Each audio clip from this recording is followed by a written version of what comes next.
Facultad de Derecho. Y conocí a Carmen como una alumna de esos cursos hace muchos años.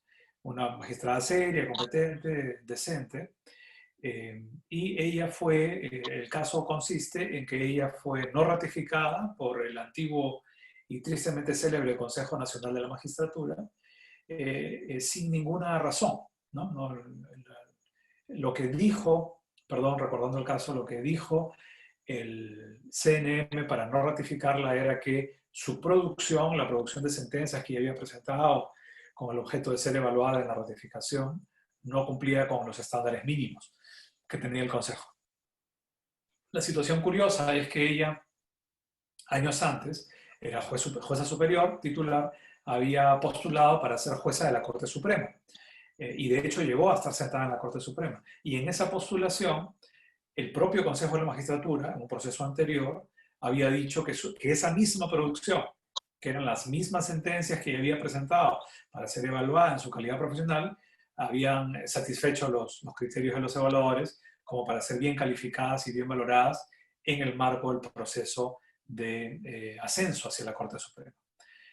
Un año, 2 años más tarde, en la ratificación, ella confiada presenta la misma jurisprudencia que había sido bien valorada en su oportunidad por el CNM en el ascenso, y el CNM, seguramente ante un cambio de criterios de los evaluadores, porque constantemente, y esa también es parte de mi experiencia, que he podido hace años ser evaluador del CNM, aunque en esa época tenía cláusula de confidencialidad y no podía comentarlo, ahora ya ha pasado el tiempo y puedo comentarlo. En aquellos años me consta que los evaluadores contratados por el Consejo de la Magistratura pues tenían, digamos, mucha volatilidad.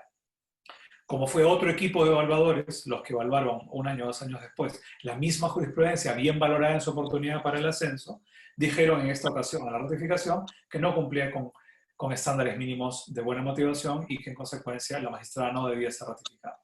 Ella con este argumento llega hasta el Tribunal Constitucional diciendo que han afectado su debido proceso desde el punto de vista, la perspectiva de la debida motivación, porque el CNM simplemente había dicho que su jurisprudencia no cumplía con estándares mínimos cuando el propio Consejo de la Magistratura había hecho lo contrario tiempo atrás. El Tribunal Constitucional encontró justificado el razonamiento de Carmen Rojas Cepela y declaró efectivamente nula esa decisión del CNM y luego hubo un reenvío y ya no le seguí el rastro al caso y no sé cómo terminó. Así que esta es una clara expresión de falta de motivos, ¿no? En realidad es un razonamiento contradictorio en los hechos. Así que el CNM, para tratar de salvar la situación, debió al menos dar razones. No dio ninguna. Debió al menos dar razones. No sé qué tipo de razones, porque no se me ocurre una en la que lo que fue bueno ayer ahora sea malo. Lo que fue suficiente ayer para ascender y llegar a que esta jueza llegue a la Corte Suprema sea malo ahora en la ratificación en su posición en la Corte Suprema. Parece profundamente contradictorio y realmente insostenible. Y esto me hace pensar en un buen truco de argumentación para ustedes cuando manejan apelaciones, ¿no? Que yo he usado por muchos años y con una muy buena efectividad. Y a esto le llamo poner al tribunal, esto es a la Corte de Apelación, contra las cuerdas. ¿Qué pasa? Hasta hace unos años en el Perú, hoy día la situación es distinta porque hoy día la jurisprudencia se publica mucho, ¿no? Pero hasta hace unos años el famoso copiador de sentencias, tanto de juzgados como de salas de apelación en el Perú eran, digamos, estaban bajo 7 llaves, eran un secreto de Estado. Los jueces no se le entregaban a los abogados. Y ese era un gran problema, porque un abogado que llegaba ante esa corte necesitaba saber cuál era el estado de la decisión.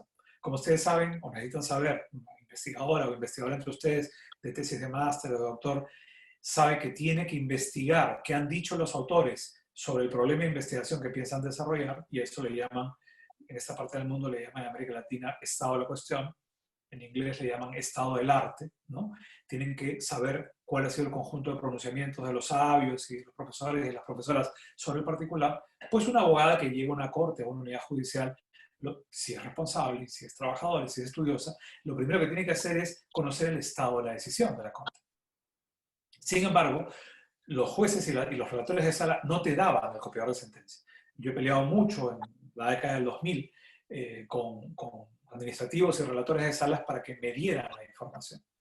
De hecho, incluso algunos abogados llegamos a plantear habeas data a las cortes para que nos entregaran la información que es de público conocimiento. Ahora se podría plantear no habeas data, sino se podría plantear acceso a información pública.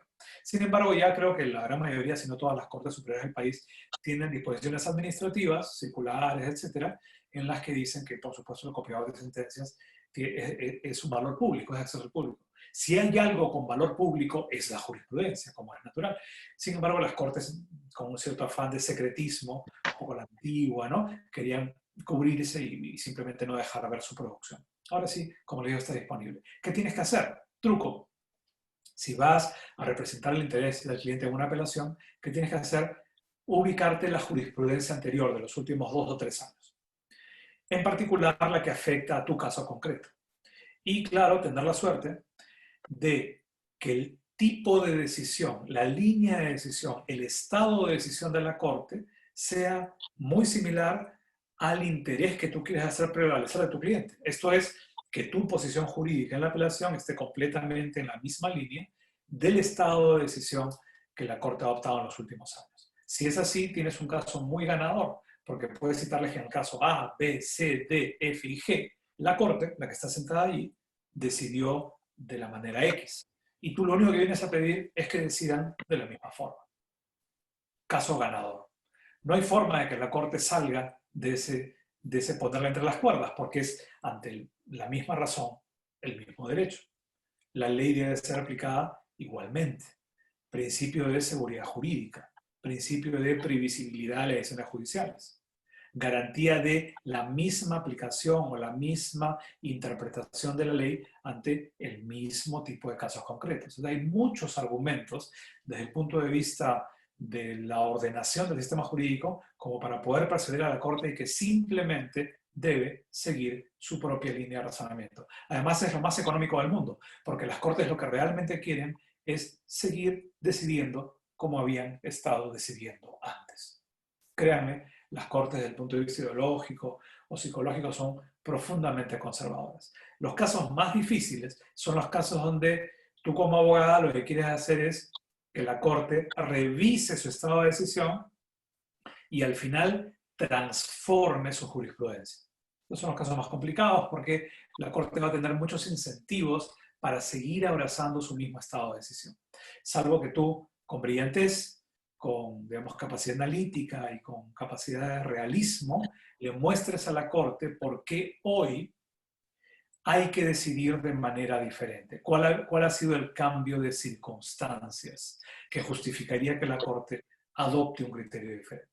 Y tienes que ser ahí muy solvente, muy sólido, porque si no le das súper buenas razones, la Corte lo que va a hacer es simplemente por inercia institucional abrazar el tipo de razones que había abrazado antes. Bien, este es mi primer comentario respecto al caso 4101 Carmen Rojas y Pela por violación de la debida motivación ante una resolución producida por el Consejo de la Magistratura. Un segundo caso es el 5350 de 2009, un proceso de habeas corpus, que planteó un señor de nombre José Orrego Sánchez por afectación del derecho a ser juzgado en un plazo razonable. ¿Qué pasaba en este caso? El señor venía siendo perseguido, me parece que ha sido uno de los involucrados en el caso Barrios Altos, en este caso luctuoso y de tan triste recordación de violación de derechos humanos. Aparentemente tiene que ver con eso, porque en algún párrafo de la sentencia del TC hay referencia al caso Barrios Altos, pero sin embargo este señor había sido perseguido en 2 procesos penales por 15 años. Entonces llega a plantear el caso ante el Tribunal Constitucional y dice, bueno, este caso me tiene 15 años perseguido y en algún momento debe concluir. La Corte hace un razonamiento interesante donde en realidad toma, no me fijé, fíjense ustedes por favor cuando lean la pieza de jurisprudencia 5350-2009, habeas corpus, si hace citas al estado de jurisprudencia del Tribunal Europeo de Derechos Humanos, porque de ahí toma la información, pero me imagino que hace las citas y no simplemente ha plagiado la información, como lamentablemente está de moda entre nosotros, pero que debería ser evitado. Y toma criterios desarrollados ya en la década anterior por el Tribunal Europeo de Derechos Humanos sobre plazo razonable, que también tiene un parangón en el derecho anglosajón. Allá le llaman el speedy trial, ¿no? El juicio rápido. Miren cómo son los conceptos teóricos propios de las tradiciones jurídicas tan diferentes, ¿no? Lo que los anglosajones quieren, porque son muy prácticos, en particular los anglosajones de los Estados Unidos, es un juicio rápido. La cosa rápida, la decisión rápida, sin demoras, ¿no? Rápido. Speed, ¿no? Velocidad. Speedy trial, trial juicio, un juicio rápido. Acá no, difícilmente vamos a poder hablar de juicios rápidos en un contexto europeo continental o latinoamericano. Aquí de lo que hablamos es de plazo razonable. ¿Se dan cuenta de la diferencia? Un plazo pues que no demore mucho, ¿no? Que la demora, si la hay, sea razonable. Y toma conceptos del Tribunal Europeo de Derechos Humanos para decir cuándo la demora es razonable. Y no los voy a adelantar para que ustedes los investiguen. Simplemente voy a puntualizar en que, por ejemplo, si el plazo se ha extendido indebida o irrazonablemente por responsabilidad del actor, por ejemplo, del propio defendido, entonces no hay ninguna violación de plazo razonable porque la demora debe atribuírsele a la conducta procesal maliciosa del propio litigante en la defensa. ¿Se dan cuenta? Es decir, factores que de alguna manera justifiquen la demora, entonces no habrá una violación de plazo razonable. Mientras que si no hay ninguno de estos factores, sino simplemente es la inercia burocrática y lenta de la Corte, entonces ahí sí el tribunal encontrará una violación del plazo razonable, como efectivamente lo encontró en este caso. No encontró ninguna actividad maliciosa ni perversa de la defensa por alargar las investigaciones y finalmente decidió conceder el caso al demandante, el señor José Orrego Sánchez.